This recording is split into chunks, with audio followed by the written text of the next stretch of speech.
Welcome to Shrimpercast. I'm Bernie Friend, and this is our first ever special episode with current Blues boss and Southend United legend Kevin Maher, sharing his thoughts about the club, past and present, when he popped over to my house for a cup of tea and a few cheeky hobnobs before the Kidderminster game.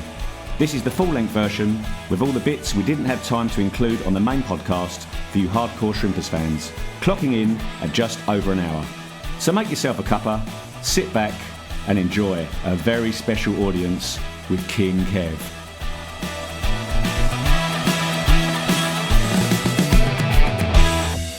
Okay, so in my normal job, editing the sports pages of the national newspapers, I read a lot about badly run clubs, the Wolveses, the Leicesters, the Southamptons of this world, managers who have the toughest jobs in football, you know, poor Sean Dyche and people like that.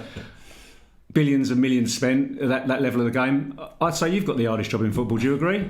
Without knowing what they go through, I'd say it's funny because, like you said, I get tagged in stuff and people saying about the hardest job. I think Jamie Carragher was it. He's getting pelters from our fans. I think about yeah, he was absolutely. You know what I mean? And that's the world outside of Premier League football. You know what I mean? I'd say there ain't been too many tougher at the moment. So yeah, it's been very, very tough. I mean, in football as well, especially at the top level, you see a lot of this badge kissing and you know, loving the club and all that. At Southend, as a player, and now as a manager, I mean, you've worn the t-shirt, you know, you've got the badge, you've got the matching blue and yellow duvet case and pillows. You know, you've done a lot at the club, but you genuinely do love this club, and everyone can see that. So how the current predicament? It must be very frustrating for you having that much, you know, affection for the club. Yeah, I think listen, you know more than any what I've gone through at the club as a player, and then now obviously come back. I coached at the club 23s, went away and come back. So yeah, like it's my club if you want. I've been here for such a long time. I've never bought into the badge kissing and all that. You know what I mean? The fist pumping, and it's part and parcel. You see it all the time now. I think, you know, I often say this: talk's cheap. You know what I mean? Actions that speak louder than kissing any badge and all that. So yeah, you know, it's ingrained in me really, the club, and you know what it's like and what it's about. The people, it's people. Football club's always about people, isn't it? The people who work there, the fans, etc.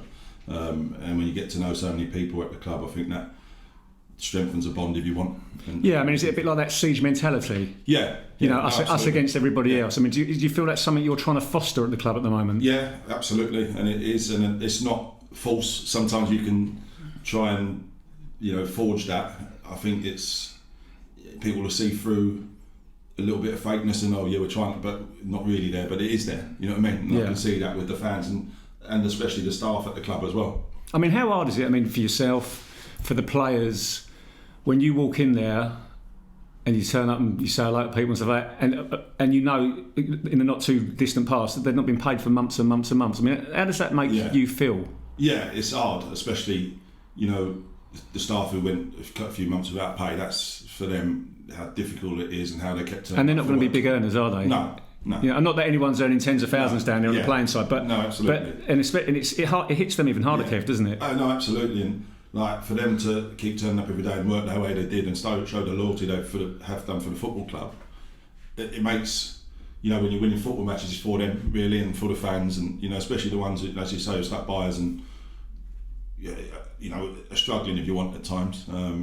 And I think the players see that as well, to be fair to them. You know, even when they went through times where it's difficult for them, they see the other side of it. You know, I think because, you know, when you get a smaller club like we are, you know everyone at the club. Yeah. You know everyone's name. You know people, and you know what it means to them, and they're carrying on working and doing everything they can to keep the football club going. Then I feel a sense of responsibility to do the best for them. Yeah, it gives you added impetus and the players, and I imagine it helps you with a few of your team talks as well. Yeah, exactly, and we've had you know, you look for an edge, all right, but it's there anyway. You know what I mean? It's not. I haven't got to find that. It's there, and it's us against the world, and we're doing it for whoever and everyone out there, the fans who turn up every week, and to get the crowds we've got. Then you know you've got your why if you want. And that when you've got a cause, it makes it easier. Yeah, you've definitely got a cause there, and the fans have been unbelievable. But I mean, it's a silly question to ask you, but obviously there's never any. I can tell from talking to you now, there's never been any point when you thought about just jacking it in, which a lot of people would have done, wouldn't they?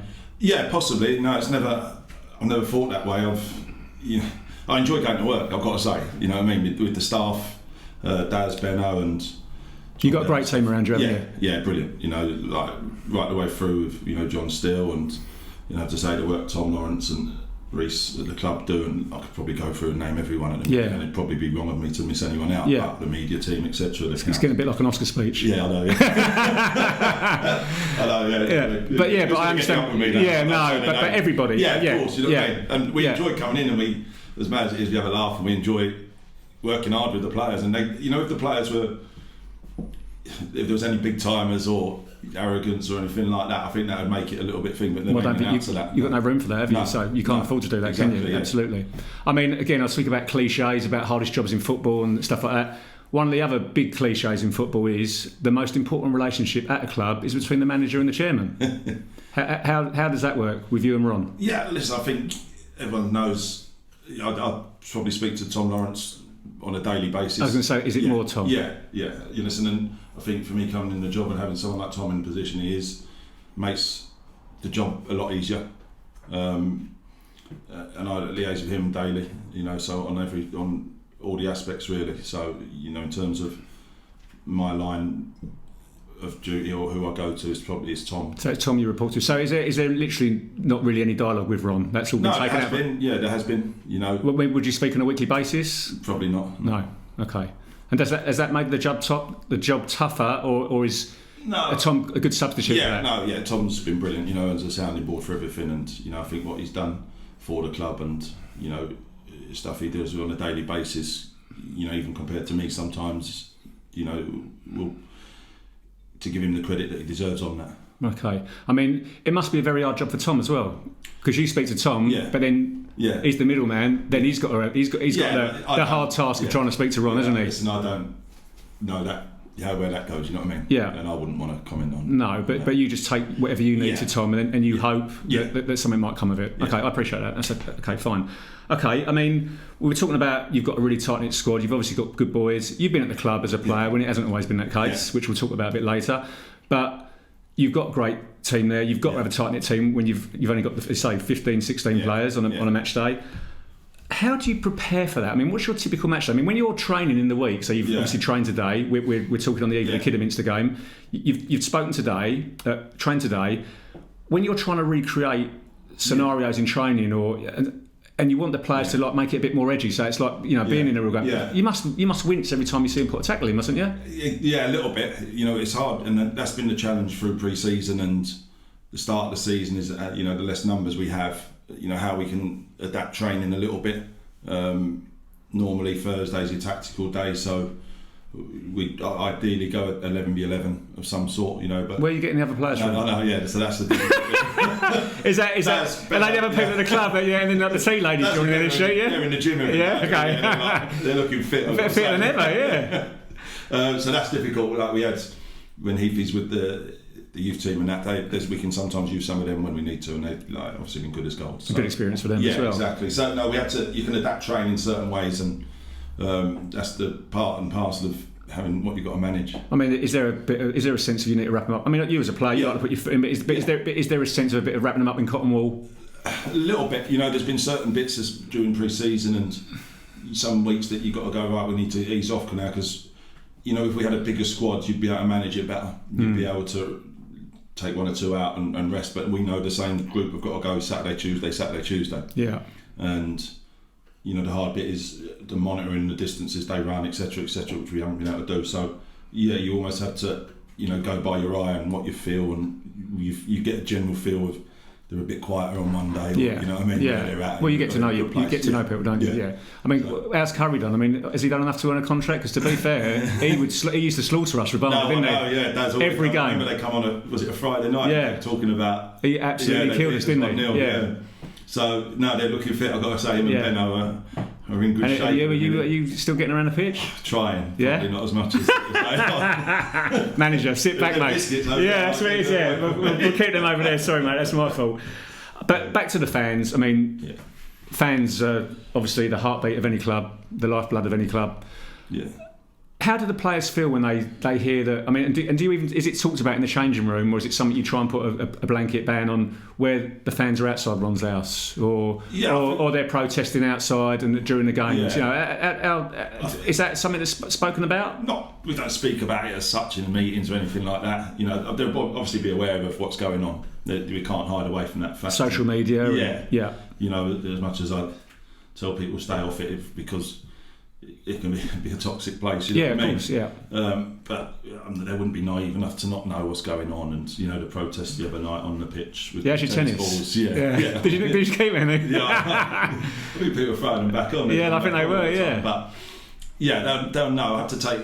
They're taking their stride. They take so much of it in their stride, and they just get on with playing football. I think. I mean, how do you feel that? Because I imagine there's obviously a big part of you that understands why they're doing it. You've got empathy with them for doing that, because they're fighting for the future of their club, as you are as well.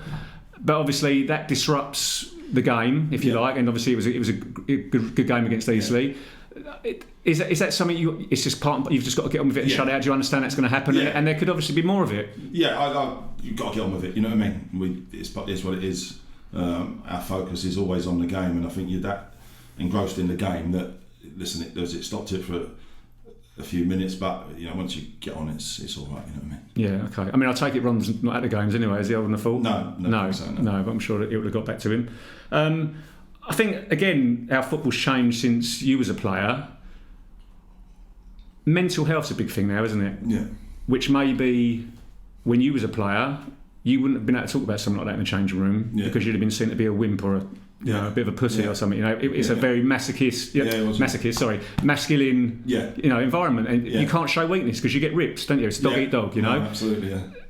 Does that play a big part in what's going on? And I'm not just talking about the players, but obviously, people worried about getting their wages and stuff like that. Does that come into it?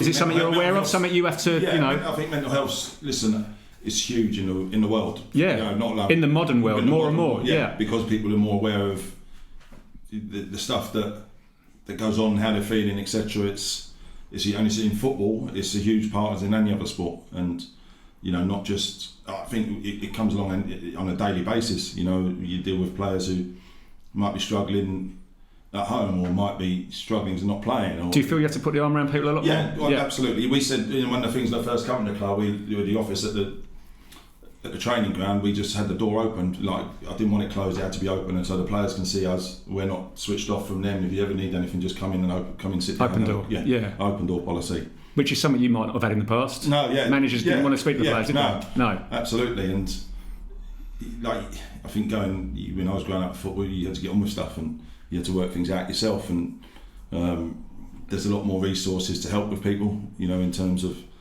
if they want to speak to someone away from the club, you know what I mean? Yeah, I mean, so that's something you have to look into. And do you have to get any training into that side of things? Or no, I haven't done that. No, but you're aware of where there's resources and stuff like that. Yeah. And listen, football, it's always about people, isn't it? And confidence. Yeah. It's people. Football's about people, and to get the best out of people, you've got to understand people, and you've got to know what hopefully makes people tick. There might be a time to give them a bit of a volley if you want, but there's also a time to go, come here, you need a chat. And I think you have to be more understanding nowadays what people are going through. Yeah. And that's throughout the world, I think. Yeah, absolutely. Yeah, definitely. It's a much more difficult. But I think the other side of it is, I hate to think there's nothing wrong with saying people are resilient and tough. You know what I mean? That's part of the world as well. Yeah, if they really are like that, and that's just not not the front and the inside, because you can see it's not always in the inside; it's on the outside, is it? Of course it is. And people put up a pretense, don't they? Yeah, exactly. And if someone is tough, well, fair play. You know what I mean? Yeah. You've gone through a lot, but you come out the other side, and that's a credit and that's a quality to have as well. Yeah. And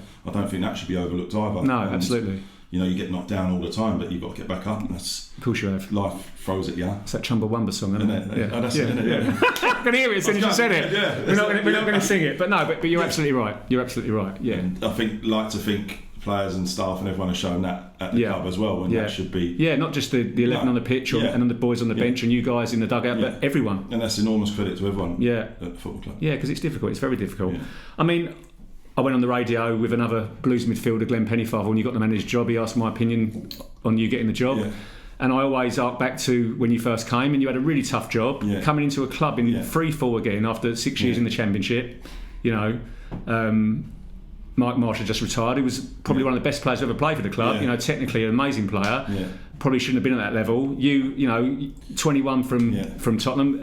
Funnily enough, I was looking through the Burnley archive today, and I found that the magazine I used to do, the Blues Review. Look at your fresh face there, mate. New signing, Kevin Maher. And the other thing that I saw that is this was the successor to the Blues News that Howard Southwood used to do before me, which was a newspaper. Someone gave me that last year at a game. Oh, did they? Yeah. But this one, the Blues News used to have pictures of women who worked at the club.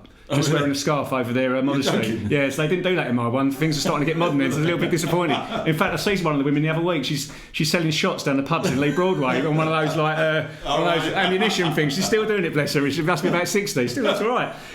Getting that age now, but yeah. So you came in. It was a hard time. You come out of Tottenham's reserves.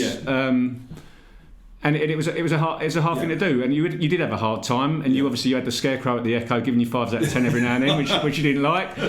You blanked me at Hartlepool after you scored your goal, and I said, but to me, then it all changed around as we said. I said to Glenn not that freezing cold night when you got back in at York, when you'd not been in the team for a little, and you had an absolute blinder. You ran the game, controlled the game, set the tempo, got stuck in, and that changed you around, didn't it? You got your chance. You could have gone to other places. I think Kettering, I was told, coming fit, and you were stubborn. And you said, no, this is what I want to do. I want to stick here. And I felt, as I said to Glenn, you had that positive stubbornness, and still, like you said about being tough. When you come in here as manager in October 2021, the club was in a bad way again, but you had that about you to turn it around like you did with your own career, and you did from that point onwards. So the long-winded question here: did you ever have any mental health issues or anything like that? I mean, because it's not like, but just lack of confidence. 100%. It must have been very hard for you. I think a lack of confidence would be, if that's mental health, I think that's something you've got to deal with as a footballer. Like you said, when I joined, I came from Tottenham, the big Premier League where it was probably a bit more pampered, I imagine. Yeah, of course, it's a lot different, not as much as it is today. I don't think. No. Come to think, I think I've done well for the first, since January to think I've done all right, even though we got relegated. And as you say, I think you come with you're replacing Mike Marsh if you want, to a certain degree, not, you know what I mean? And I think I struggled, and that's personally, I struggled in terms of, I've always thought I wanted to get on the ball and play that level of football, and League Two was hustle and bustle, and it was a lot more thing. And I think Alvin Martin was the manager at the time, and he was trying to play football, wasn't he? But maybe didn't suit where we were at the time. And we started off really well, and then we dropped off, and I think and the team struggled, and I struggled, you know what I mean? And that's fair enough. And I think I remember the time when, and then Alan Little come in, and I know I was getting a lot of stick around the place, and it was difficult. That was a difficult time. Obviously. I always like to think when I criticised, when I was covering Blues Figure, I was always constructive. I didn't just slate people, and I was always saying because everyone always spoke highly of you. And obviously in those days we had a lot of lone players, and a lot of players who played top level. Neville Southall, that's right. Richard Jobson, and they all used to praise you to the hilt and say what a great player you were technically. Desire. Everyone only ever had good words to say about you, but it was just a bit of a spell in the wilderness. Wasn't it? It was like. Once I struggled, and then the crowd were on your case, it may become hard. It must be really hard. It is, it's so difficult because whatever you did, it weren't gonna thing. And I got, like you said, Alan Little pulled me one day and said to go to Kettering. I just when something goes off in you, and I go, no, I'm better than this. And that's not arrogance. That's not arrogance. It's rather than feeling sorry for yourself to go, come on, buck your ideas up with you. So that give you that extra bit of steel to have a go at. I'm better than this. You know what I mean? Sometimes you need to hit a period where you say, no, enough's enough. You know what I mean? And back to now. Like I said to Glenn that night when he asked me about you being appointed. Those sort of experiences must really hold you in good stead with what's going on at the moment. I think so. I think I've looked at, and I think that experience maybe throughout my career has helped to go right. Like you can see, and you can turn things around. You can do. You know what I mean? Yes. And I do. Since I've gone into the job, I think that has helped. And that's a good thing to pass on to other people. I take it as well. Just to, even like you say, when when you talk about return at York, when I played that game, I've gone right. I'm going to have to run, tackle, do all the ugly side of it first for everyone to go. And then I used to say, like, the fans would go, wow, look at him. You know but you could see that night, you grew. You know what it's like? I mean, I can't compare. I played Sunday football for years. No. If a bloke with a dog had a go at me, let alone 6,000-7,000 people, I'd go like that. I'd shrink. Or you do something right and you feel more confident. And that's at a very minor level to what you were going through. And you could see that night you grew. And doing the basics of the game, having run, chase, tackle, you know what I mean? Let the footballer take care of itself. Absolutely. You know what I mean? And that's probably what I did for myself a bit as well. Yeah. And I think the fans see that. Yeah. So we said obviously that holds you in good stead now. You came in as manager when you left Bristol Rovers. The club were obviously right down the bottom. Unbelievable turnaround what you did. You know, as we said, it took you a few weeks to get it together. Got a great team in place. Turned it around. So unlucky just to miss out on those playoffs at the end. You know, compared to where you were when you came in. So a brilliant job, and I think everyone said an amazing job you did. And this season, I mean, another cliche, an old fan saying, if I can just revamp it, the National League is upside down. I mean, that's right. You've had this points deduction now on -1, but you could be obviously up the top, whereas you were. You've only lost the 3 games you've lost have been by 1 goal, so it's been very close. And I don't think many teams have got the second highest goal difference at the bottom of the league, have they? No, it's very strange, isn't it? It is, yeah. You know, it is completely. It must be so frustrating. I mean, forgetting all the takeovers and financial problems and chairman and everything else, it can't be that far away to get this right here. No. What does it need? I don't think it don't need an overhaul. I mean, we talk about, you know, and I can't just say because I'm not taking all the credit for the club where it is now from when I took over, because it's a team effort. Yeah. It is, and that's like you say, from John yourself, Steele, the boys, the kitchen lady. Yeah. John Steele come in, it played a massive part. Yeah. Benno, Daz, you know what I mean, all the staff. So to get us, I think we've done a lot of work this season. After the season I came in the summer, and we changed the squad around an awful lot, got the age profile down, brought in players that we thought one would add value now and can add value further down the line, and we got smaller numbers around the place, but we think the quality went up, and we've got it to, I think, the stage now, or in the start where we know what we need, and it don't need major overhaul at all. It just needs tweaking and just adding, and the players at the minute probably need just a little bit of help and a few more bodies. Just a few more bodies around the place, you know what I mean? And again, without being loads. And again, without trying to put it on a negative slant, we are transfer deadlines upon us, obviously. And there's obviously been an offer for Cardwell. There's usually rumours of people sniffing around Bridgie. I mean, if you lose either of those, I mean, what's your options there? I mean, no. So listen, and the club have been good in terms of they're not entertaining bids or anything for other clubs. I had it on the press. I've done my press this afternoon. So, but you can understand a league club like Exeter coming in for it's going to turn heads, isn't it? Yeah. No. Listen, I think that goes without saying. But you know, the offer's got to match. We don't have a value because we can't replace. So, you know, even if it was an offer that we thought might be worth entertaining, then even then we wouldn't. You know what I mean? His cards is a massive part of the team and what we do, and we don't want him to go anywhere. Okay, so we'll break away from the current situation of the club and go back to past turmoil. So, as I've already spoken about, when you came from West Ham, Alvin signed you. You had some, even though the club was struggling. Obviously in free fall from those years in the Championship, there were some great players at the club, wasn't there? Yeah. There was, I just had a look earlier, I mean, I was surprised you see Jerome Bora, you had Annie Thompson, Julian Howes, Mark Stimpson, Keith Dublin, Neville Southall, Richard Johnson. No. Players who had good careers, top level careers. Yeah. Why do you think we were struggling? Were people coasting? I mean, what was it? No, I don't know really. It's hard to put a finger on it. Looking at today, how many good players there were at that club? Like you say, Rob Newman was there, wasn't he? And I think he came the next season, didn't he? That's right. Yeah, he did. Yeah. I'm not sure, to be honest. I don't know why.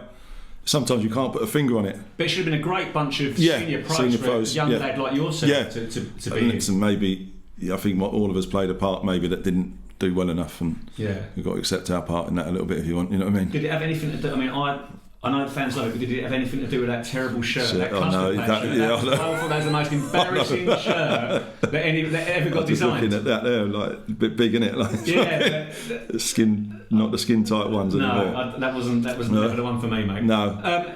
So just looking back to it, let's just have a look at some of the people you played for. I mean, how did you get on with Alvin? I mean, I always got on really well with Alvin. Yeah. And there's this whole thing at Southend, you know, fans like, West Ham and all this. We hate West Ham, he's West Ham and all that. Yeah.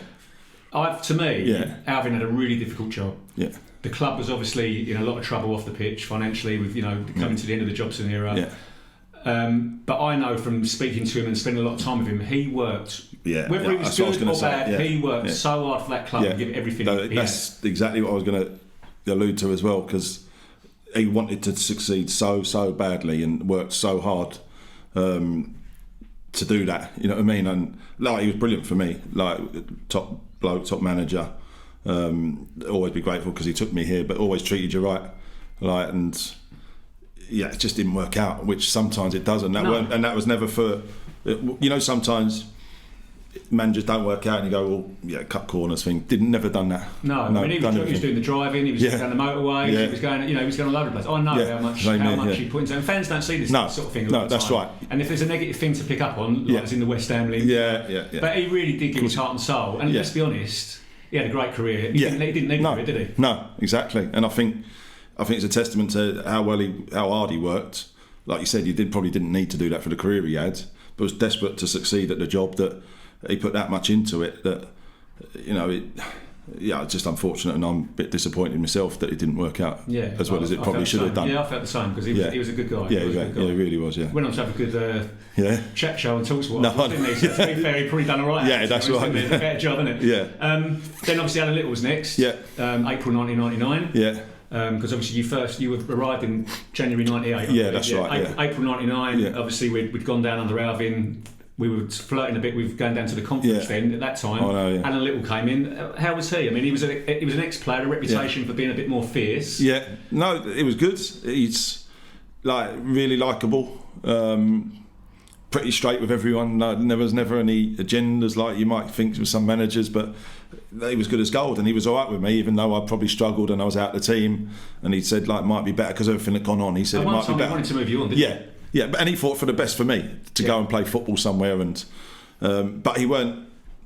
Sometimes when managers make their mind up, and that's that. He didn't. And I got back in, and he put me back in. To be fair to him, and give me another year's contract. So that was. So he was a fair guy. Yeah, absolutely, yeah.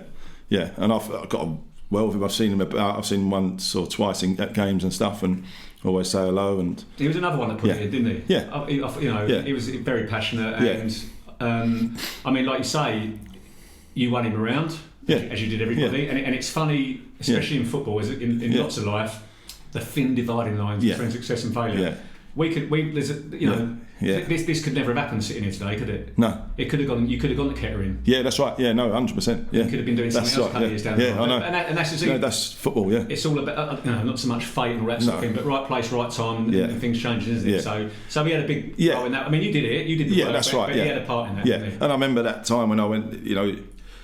I just trained like a maniac for every day, and I remember him telling me once, just calm down a bit, you know what I mean? And I go, no, I'm not calming down, you know what I mean? Yeah. But to be fair to him, but you were trying to pull up trees. Yeah, weren't you? Of course I was. You know what I mean? I was fighting for my career, if you want. I was fighting for my career in football, and sometimes when you face that and you admit that, then you know what I mean. There's only one way you're going. And you must have seen a lot of people that have been in that same boat and they've just fallen at the wayside and they have given up. And so, I mean, credit to you. Yeah. You see it all the time. You're the minority, I'd say, more than the majority. Yeah. There's a lot of people that don't do what you did. Because football can beat you up. You know what I mean? It can spit you out pretty quick. Yeah. Especially as young players, that bit where you come, the easiest probably getting out of a youth team into a first team environment. The hardest bit is getting into a first team and staying there. Yes. And you can see so many that just drop out. Yeah. And I think they'd all look back and go, if only I'd done that little bit more, or that little bit. Yeah. If I'd done that 15 minutes in the training every day. That's what I'm saying. Yeah. Great thing. Yeah. So obviously, more turmoil. John Mayne gets kicked out of the club, the chairman. Yeah. Ron finally shows himself. Yeah. He becomes the chairman when he's been in the background all that time. And the first thing he does is get rid of Alan. When he sort of started to turn it around, didn't he? I mean, he did a great job the year before, picking us up because we were in a lot of trouble. Yeah. And then he started to turn it around, and I think we'd gone 5 games unbeaten when he got sacked. Right, okay. And I always remember getting the train home. I can't remember where we were. I think we played at Rochdale or something like that. Right. We won at Rochdale. I remember getting the train home and hearing that David Webb had resigned at Yeovil. Right, okay. Which was obviously a massive... euphoria for the Southend fans because Webby was God as a manager because he's the first person that got us up to what is the championship now. Yeah, of course. In successive seasons, similar to what you did. Yeah. So, not the most easiest of characters. How did you get on with him? I loved Webby. I thought he was brilliant. I was playing, I was in the team, and I know there's talks of you got a team from in around the M25, but I've heard that Webby loves a team around the M25. Yeah, right. He always done it. He likes to build a team around the M25. I just don't think he likes to travel too far. No. Obviously, Alan Little brought a lot of Northerners, didn't he? Good players like Mark Tinkler. Mark Tinkler's a great player. Yeah, brilliant player. Yeah. But he soon got them all out, didn't he? Yeah, he changed a lot around. Whether that was budget-wise and all that, I don't know. You know what I mean? I always felt he had a bit of a remit to be a bit of put out a few fires and cut things back. Yeah, I possibly. Always felt, and bring in. obviously kept players like yourself because you had the right accent. Yeah. But brought people in. Like he'd always done when he had success before, he'd found people in reserve teams, like the Chris Powells and the Andy Ansers, or players in non-league like Rough Diamonds. He'd polished up like the Dean Austins and the Simon Royces.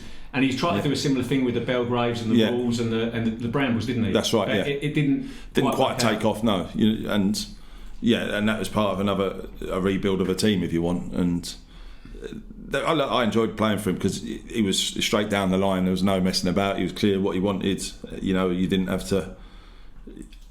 There was no complication in like you work hard, you play properly, you get on with it, don't mess about. You know what I mean? Because he put you in your place. Yeah, it was proper old school, wasn't he? Yeah. I mean, I had a few run-ins with him, but it was forgotten afterwards. Yeah, that's right. A bit like you and me. But not that it was ever a horrible thing. But you really, and you grow up, don't you? You don't bear grudges. No, that's right.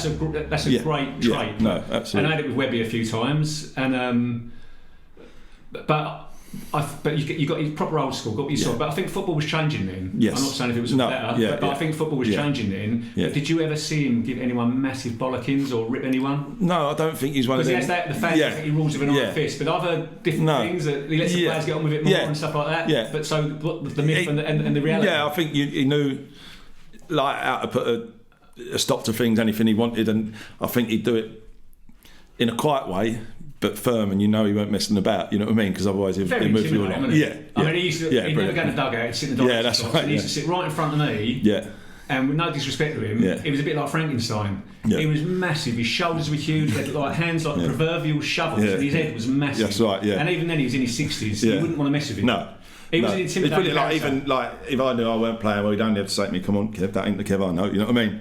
Yeah. You didn't want to let him down in a way. Good man management. Yeah. Didn't want to let him down really. Yeah. At times, I think he'd never let anyone get above their stations, and he'd put people in their place when he needed to, but not in a way that it's battering people or coming for people. So he wasn't like a dinosaur. He still had the. He could still. Yeah. No. Absolutely. He'd sit down and he'd bring me in. Let's have a cup of tea, Kevin, a chat about things and what you think and. So it was like the man management side of it, very good. Like right, okay, and sometimes that's the most important side, isn't it? Of course it is. Yeah. I mean, from the fans' perspective, I mean, you'll see that first game he came back. It was that Sunday game at Blackpool. Yes, that's right. There that day, didn't we? We did. Yeah, that's right. I think it was like silly, like noon kickoff. It was, wasn't it? Yeah, and I think he travelled up separately from the coach. And I remember he said to me afterwards, I think I started on the bench because I'd been suspended or something like that, and I think we drew 2-2 in the end. Is that what it was? Yeah, 2-2. And that Bloomfield Road, that's like right. A building site. I mean, these days, health and safety, you'd never been there. When the Blues fans were, it was like just surrendering rubble, wasn't it? That's right. Really bizarre. I remember that, and I remember he saying like. He'd go about the music, right, we're not having that, that's not happening, that, and you go, oh, here we go, you know what I mean? Like at the end of the day, at the end of the game. Yeah. And he was putting his marker down on stuff, because he travelled separately, didn't want the lads just that little bit of, far enough away to see what's going on and take it all in. Yeah, well, I did a bit of research on him before he came along, because obviously as a kid watching Southend, I was as a kid watching them too, so they were like great teams, great times. Yeah.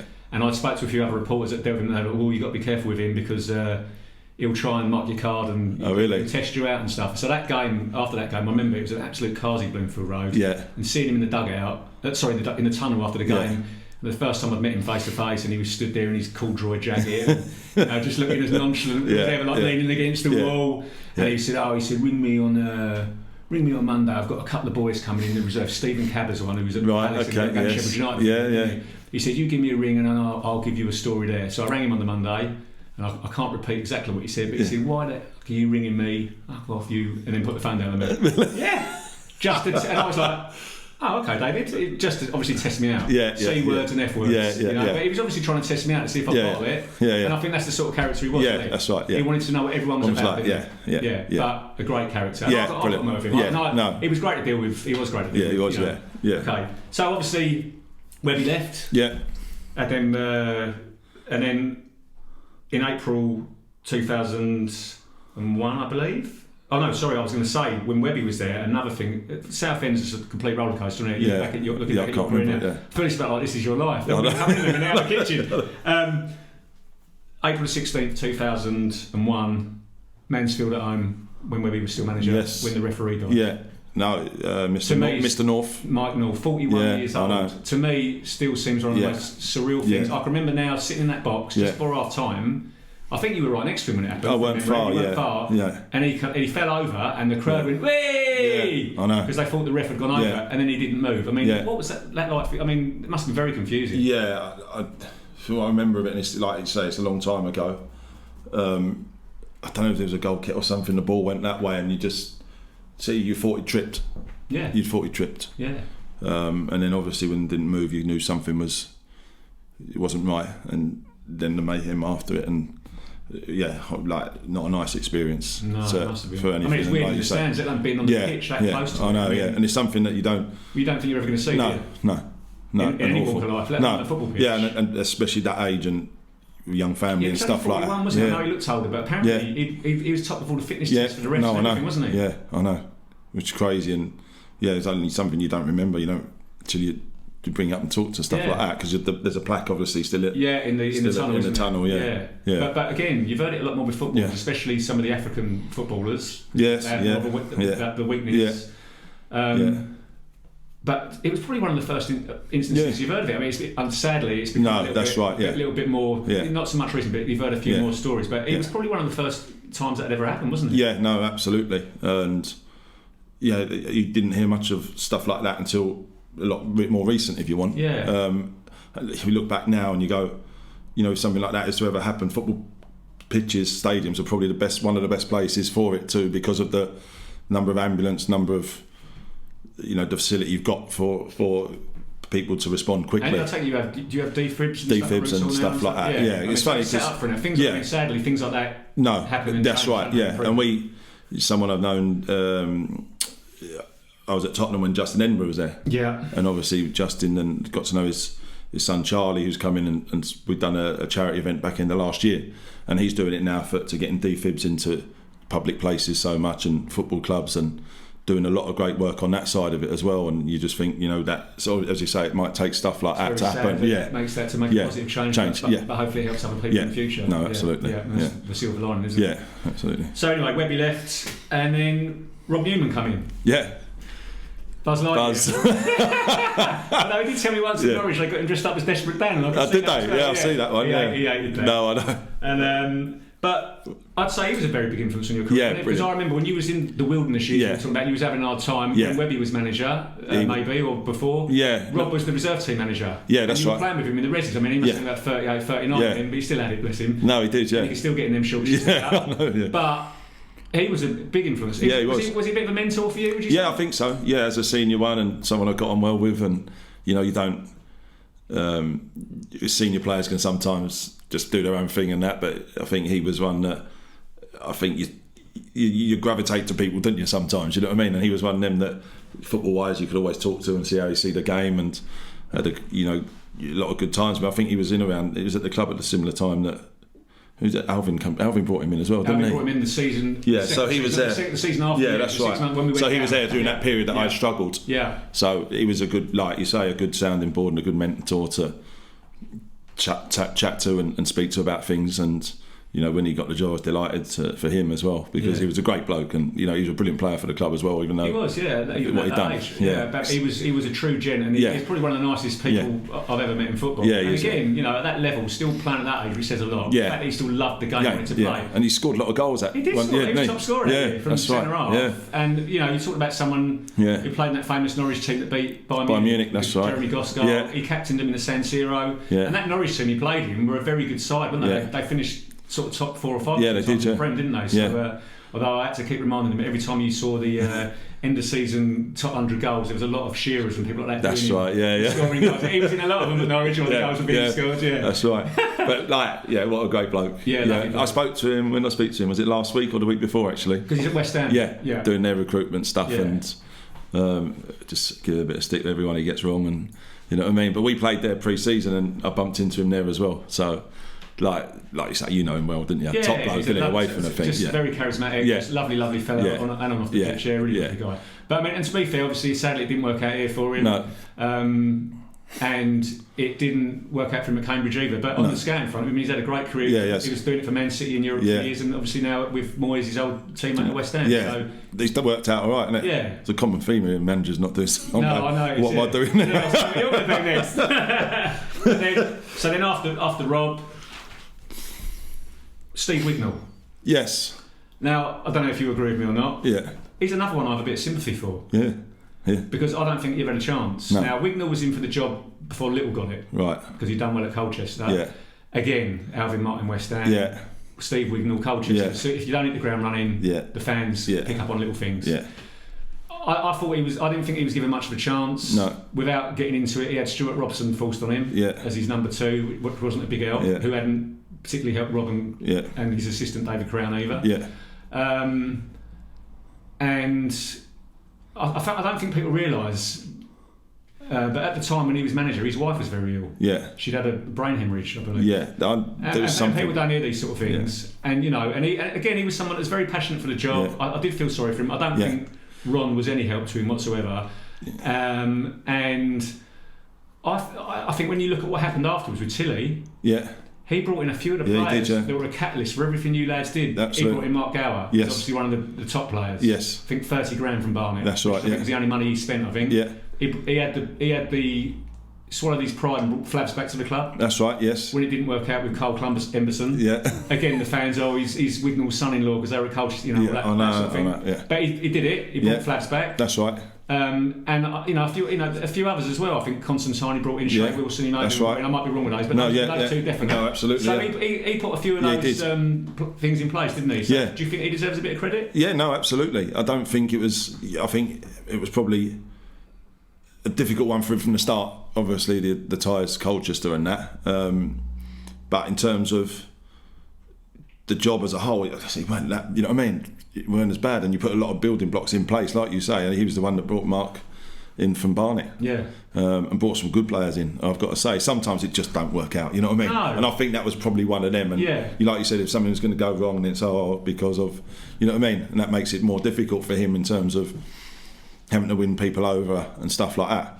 I also think with him, and you don't need to comment, but I think with him, when he finally stood up to Ron and said, I don't want Stuart Robson as my number 2, I want to bring my own man in, I think that was the definite offer for Steve Wignall. Right, yeah. Because I think possibly, that's what Ron wanted. Yeah. And he did what he wanted, but then I think if he hadn't, if things hadn't improved in the month after, and then he was dead. Yeah, and I think when you're in this job, you've got to have people that you bring into the club, not people forced on you a lot. Trust. Yeah, listen. That's the most important. Of course thing, it is. Yeah, that's it. Because you obviously, touch wood, and the people around you are good guys you trust, and and you do your due diligence. Yeah. But you know full well that there's a lot of people out there that want your job. Of course there is, yeah, and that's the fickle world we're in. But like you say, is you can get the best coach in the world, but if they're not trustworthy or loyalty, then that's no good. Do you know what I mean? No, absolutely. Anyway, Tilly. Yes. He comes in. To be fair, I mean, maybe I'm wrong, but I always think sometimes he got the job by default because he was in the youth department, like you've been. Ron wanted Collymore. Yeah. Ron at the start, he loves a big name. Stuart Robson, Arsenal, West Ham, Collymore. He loves all that. Sol Campbell. He loves it. Have Harry Redknapp sitting in the stand for a few games. He loves that. Ron. He loves a bit of razzmatazz. Until he maybe got it when no one saw it coming. Yeah. And sometimes again, that's how it happens. Tilly gets the job. Freddie gets signed, Freddie Eastwood. Yeah. Some debut against Swansea. Yeah, that's right, yeah. And then where the poor old Steve Wignalls and the Alvins and the Alan Littles that have worked really hard, sometimes the stars align, don't they? Yeah, no, absolutely. What was the difference? Like you say, I think sometimes the fit's right and the timing's right. And I think with Tilly, probably, when I look at the successful times at this football club, don't necessarily have to be a big name, you know what I mean? Someone who knows the clubs, I think, is massively important to a club like this. Yes, as you're proving now. Yeah, without you are. Yeah. I think someone who knows the club, knows how it works. You've got the DNA. Yeah, and I think sometimes you can look further afield when sometimes things are under your nose. You know what I mean? And to be fair to Tilly and Brushy as well, who came with him. I think when they first come, we ended up getting to the LDV final that first year. Yeah, I mean, he steadied the ship because it was going downwards again, wasn't it? It was, division, and he steadied and we the ship. stayed up late, I think. Yeah.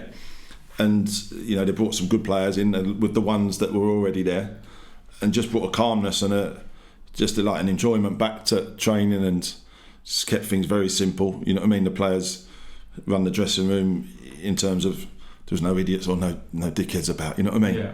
Not that there were before, but there's good people there, good lads, and team spirit's the most important thing. It is absolutely, and that's what we had. Bad eggs. No, weren't. You know what I mean? Weren't they filtered out pretty quick. Yeah. They weren't accepted in the change room, if you want. Yeah. And I think we had a lot of good players there, and I think then obviously Freddie coming in give us the catalyst. I think we had a lot of good footballers, but you need the cherry on top. You know what I mean? Yeah. And I think he provided that. And it was right time, right place. Wasn't Right time, right place. You know what I mean? And all of a sudden you've got a goal scorer now.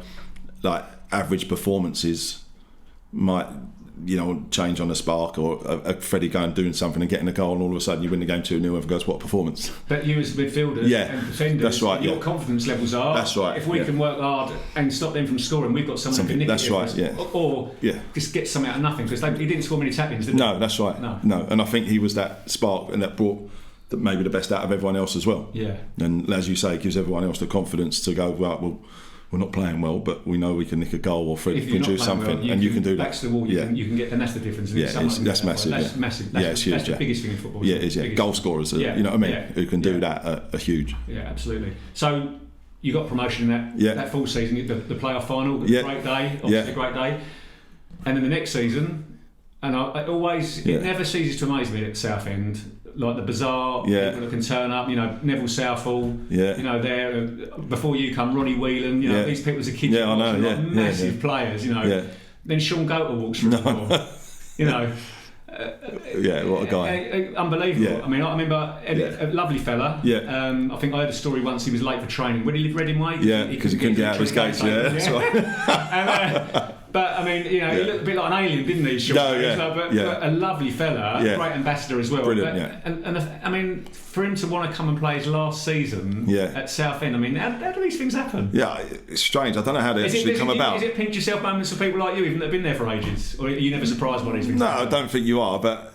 And then you treat everyone how you take them, how they come in and how they act, and like he was brilliant, Sean. You know what I mean? Always smile on his face. And someone who's had the career he's had could have come on, it's just payday and it's finish off, but he weren't like that at all. Like he was all part of the lads. He was involved in everything, and done brilliant for us. Like was what a player he was for us, because with him, Wayne Gray, and Freddie probably as the three that loads we think, loads of goals, and I think with Sean, even like people don't see this defending corners what he done.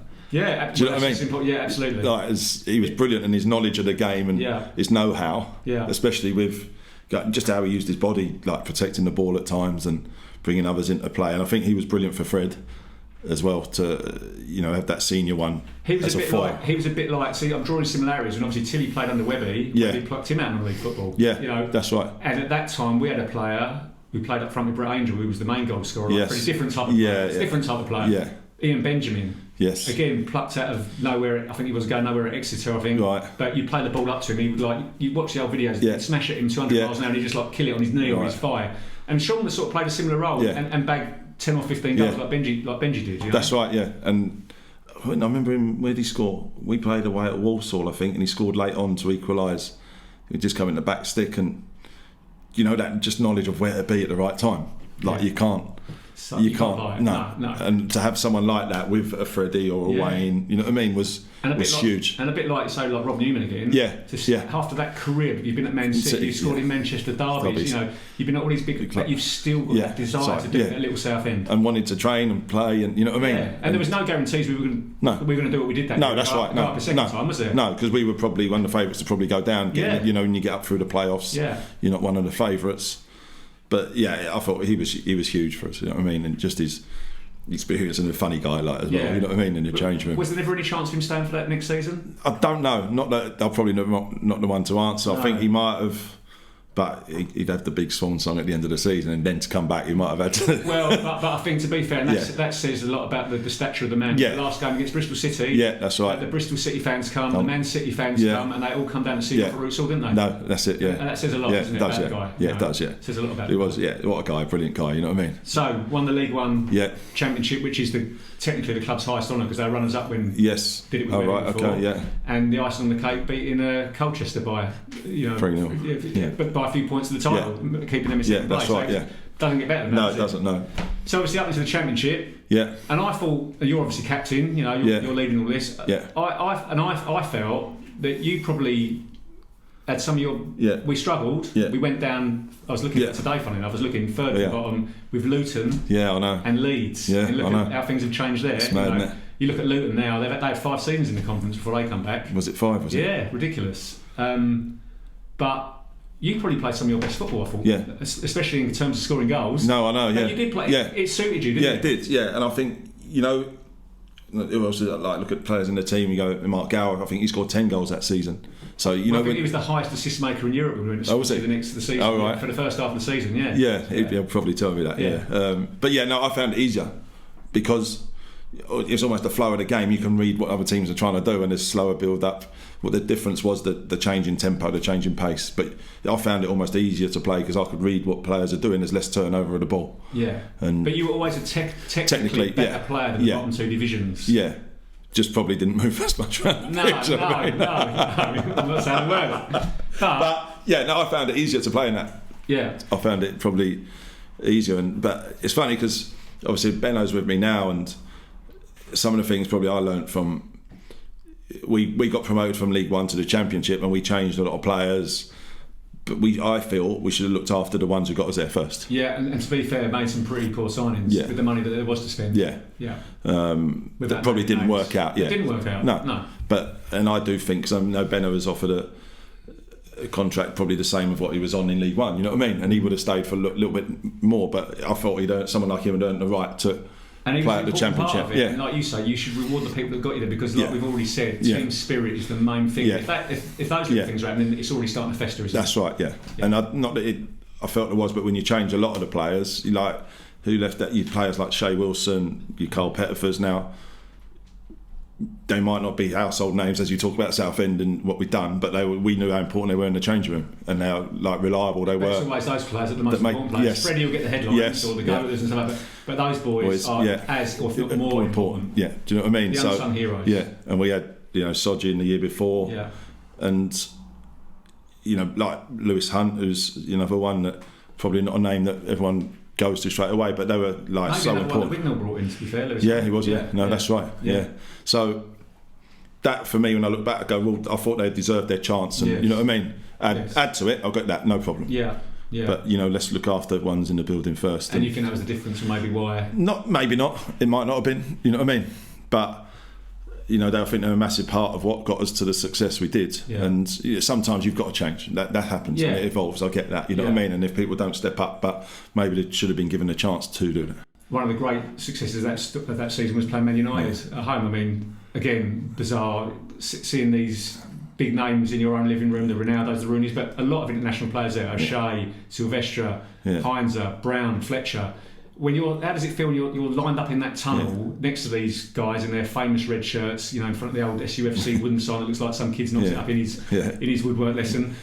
How does that feel? I mean, is it different to playing against Derby or Lincoln? Or did the hair stand up in the back? I think it's a bit surreal because I think, like you say, they scraped past Crewe in the previous round, so we got an inkling that they were going to go stronger just to if you want to make sure they go through. So I think we were all buzzing that they were playing Ronaldos and Rooneys and that, because I think if you're ever going to play it, come on, you know what I mean? You don't want to lose to the Man United kids, do you? No. So, it's all quite surreal, like, you know what I mean? When I look back at it and what you remember of it is one of them games we'd been on a crap run of form in the Championship. We hadn't won in 17 games, something like that. So it probably was a bit of a relief to go, right, we've got nothing to lose here. Yeah. You know what I mean? Yeah. And on nights like that, you need Flavs to have the game he had. Freddie. I mean, it was Ronaldo versus Flavs. Wasn't it? I mean, he was. I mean, I think Flavs. He's one of the. I mean, again, when he first, he's small. But he was always, to me, a brilliant all-round, amazing shot stopper. Technically brilliant. He could catch a ball. He could kick a ball. I thought all round he was a great goalkeeper. Unbelievable. Yeah. If not one of the best. If not, I mean, Paul Sanderson was a great keeper. Yeah, of course. Yeah. They were the two top keepers I've ever seen. There. Yeah, like Flavs is technically unbelievable. Lovely, you know what I mean? Yeah, lovely fella. And people say size and keep it out of the net. You're a goalie, keep it out of the net. You know what I mean? Yeah. Sometimes we look beyond that. He's got to be this. He's got to be good on the ball. Keep it out of the net, will you? Sometimes he must have made about 5 or 6 worldies that night. Yeah, and it was one of them that you know when you look back, you go, he was never going to concede. You know what I mean? Because it was like he had 1 or 2 of them nights for us as well. Like looking back at games, Hartlepool away, but that night it seemed to be him against Ronaldo and. Yeah, the longer the game goes and you're getting closer and you're going, you know what I mean? Well, I remember I was sat in the overflow of the press box and I was sat next to Dave Kidd, who's the chief sports writer at Sun now, and we were sat there and we were going like, is this actually going to happen? That's they're right. going to score in a minute, aren't they? We were like, it's like it's weird. And time went so slow. Yeah, I imagine it's even slower on the pitch. That last like 10 minutes or whatever it was, you go and then in injury time, and I think they had 1 or 2 half chances, and that. Yeah, it's weird that all of a sudden it's over. You know what I mean? Like, what we do now? Who impressed you the most? I mean, was it Ronaldo? Yeah, Ronaldo, like just how sharp he was. You know what I mean? Like his feet and he's a big guy. Like he's well over 6 foot. You don't see that when you sit in the stand. No. But just how sharp he was to turn and get away from people. And listen, they're all good footballers, you know what I mean? Yeah. They're all good footballers. You just have sometimes the nights that Did you get a little work out. bite on him? Or no. Did you get anywhere near him? I don't think I got too close to him, to be honest. No, I don't know. But when you saw the career he's got on that hand... Yeah. Well, I tell my kids now, Did it surprise you? You never know, do you? You never know. Like, you don't expect him to be the level. Because when he first came, he was all lollipops and everything. Yeah, that's right. He was very young, as yourself, comparing to Ronaldo. But, it takes time, doesn't it? Yeah, of course it does. And I think the one thing that everyone talked about with him was his work rate, how much he wanted to work. You know what I mean? On the training pitch, was always doing extra. Yeah. Dedicated, like, beyond belief to what he was doing. A bit like himself. Yeah, not the 6-pack or the, you know what I mean? Or the money. Or the money, yeah. But I mean, when Freddie takes that free kick, do you actually think he's capable? Yeah, you do. Yeah, we actually nicked about 5-6 yards on it, and if you look back at the game, where the foul was, and we ended up nicking about 5-6 yards, I think, to get him within that range, but. Yeah, well, it had to be Fred, didn't it? You know what I mean? Yeah, but when that went in, I mean, it must have been. Was that one of the best moments of your life? Yeah, I think so. Yeah. I mean, the best thing to me that night was we'd obviously just won League One. Yeah. The United fans, who I thought were very quiet. Yeah. And they always sing "That's Why We're Champions." Right. And the Southend fans sang it back to them. Obviously, right. Being League One champions. Oh, really? And they just shut up. Did they? It was a classic little moment. All the London Manx. Yeah, exactly. All the Guildford Manx. Did you? Was there any verbals on the pitch, or were they quite professional and themselves? There's no banter or any biggie taking or anything like that? Nothing that I remember. Were they a bit robotic? Or? Yeah, listen, they're good players. You know what I mean? I think Alan Smith played the Leeds feisty, and but nothing that... I think he just come back from his broken leg. Yeah, that's right, yeah. But another top player, you know what I mean? So, no, I don't remember there being any... Did you ever play a little bit of mind games? Have any words of anyone or anything? No, not that I remember. I don't. No. So just got on with it. Yeah. And was there any interaction with him? I mean, would Fergie say anything to any of you or anything like that? Or did you just go? No, I didn't hear or speak to him. 20th anniversary night. That's right. Yeah, and they presented him with some of the names. But I think with the crowd coming on, I think 1 or 2 players got shirts, and I think we tried to get 1 or 2 after, but they said no, it's all packed away. So were they really big time? Was that all right? No, they're all right. Yeah. I mean, because Fergie wouldn't speak to us afterwards. Would he not? He would only speak to Sky Sports. Oh, really? So all the rest of us boys in the press room, we had to just get a sheet of the quotes. Of the transcripts of that. Oh, really? Yeah. Oh, really? I didn't know that. Yeah. Sad, but shame, isn't it? I suppose, probably got the ump, like, you know what he's like. Yeah. Anyway, so obviously that was a great night. You obviously you left in 2008. Yeah. Was it a good leaving? Probably could have been better. I remember at the end of the season we got relegated. I'd done my foot in the summer at one of the last games and had a bit of fucking tendonitis in it or something like that. So that wasn't great coming back for a pre-season. And then kind of felt myself out the team, in and out the team a little bit. To be fair, Nicky Bailey, I think, come in, Macca were doing well. But yeah, I know I had a couple of offers in that summer to clubs that were in the Championship. I said, well, we'll take you. And I don't know if they called a club or what they did, or wanted me to get out of my contract, but it didn't work out. Do you think they should have done a bit more to keep you there? Possibly. Like you said about the other boys. Yeah, possibly. But I think even when it come to me leaving, I think around the time I was out of the team, and then I knew they got a phone call because I knew someone had gone to a Championship club from us. They rang up and got quoted like stupid money. For you? Yeah. And I was out of the team and I was out of contract. I was 31 out of contract. Yeah, I was saying you're 30 then. Yeah. Do you know what I mean? If they're not going to play me, then help me get a move. Yeah, that was my thing. A free transfer. Yeah. And then they didn't want to deal with them. No. Sometimes clubs do it in terms of they don't want to look bad to say I'm out of the team, but I moved to a league higher. Just sounds like typical Southend to me. Do you know what I mean? So then come deadline day, they tried to get me to go to another club in our league who were below where we were, and I'll go, no, I'm not going there. You know what I mean? No. And I think they could have helped and facilitated a move to the Championship, maybe back to the Championship. Anyway, you had your testimonials to look forward to, didn't you? Yeah.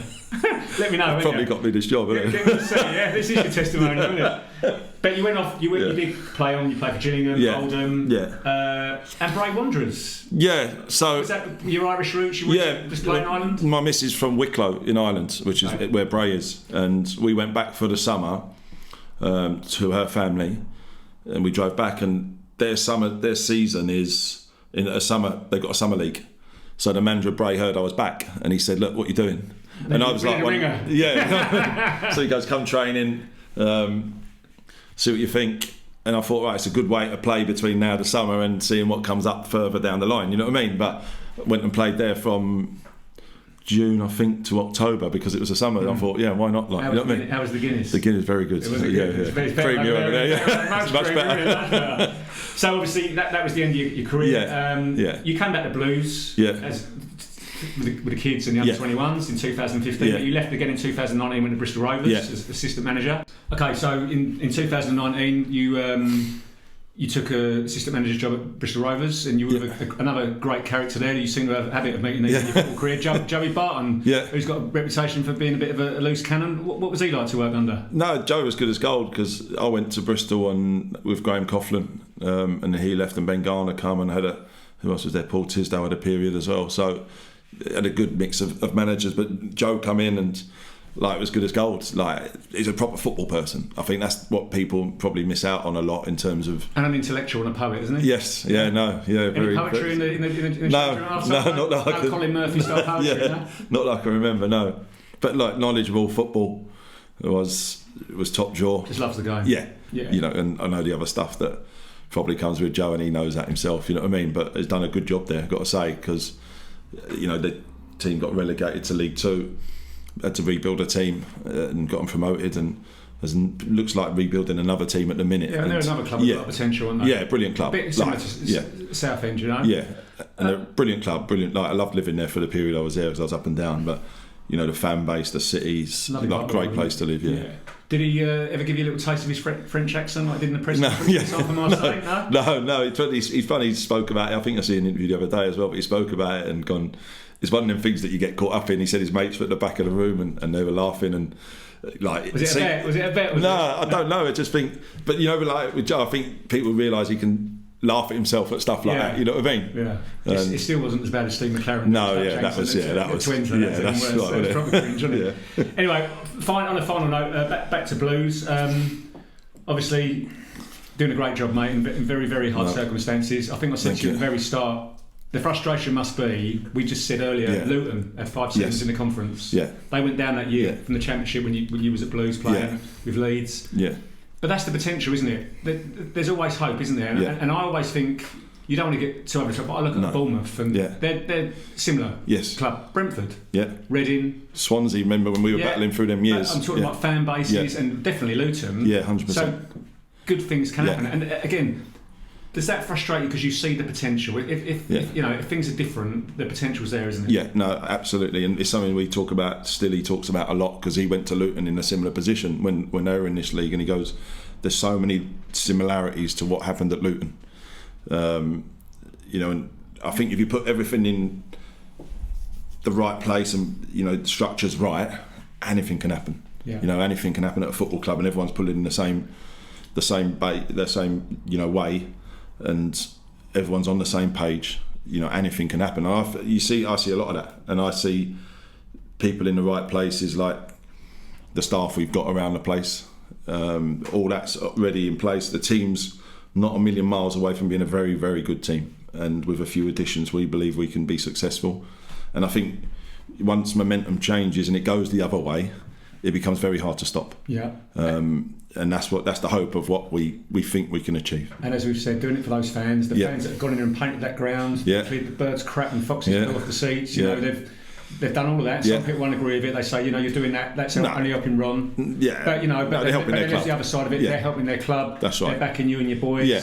And again, some of the fans that are staying away and some are going, and I understand both sides, and they're only going to away games. Yeah. But obviously, you still, 6,000 still turn up, which in that crowd is massive. It's incredible. Yeah. So just your last message to those fans, Kev. Yeah, listen, we see the potential, and although it's difficult, we talk about, in the change room, we have something that adversity is the founder of success.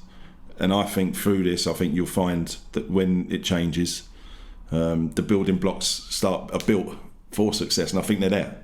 And I think once we get out of the situation we're in, and touch wood, that all goes to plan, we're ready to take off. I think the football club, for the people, as you say, I keep talking about the staff who work there, the fans who turn up week in, week out, once the tide turns, I think we can go on a journey, and that's always the hope. You've got to have the hope and belief that it's going to happen, because I believe the players we've got and what we can add to it.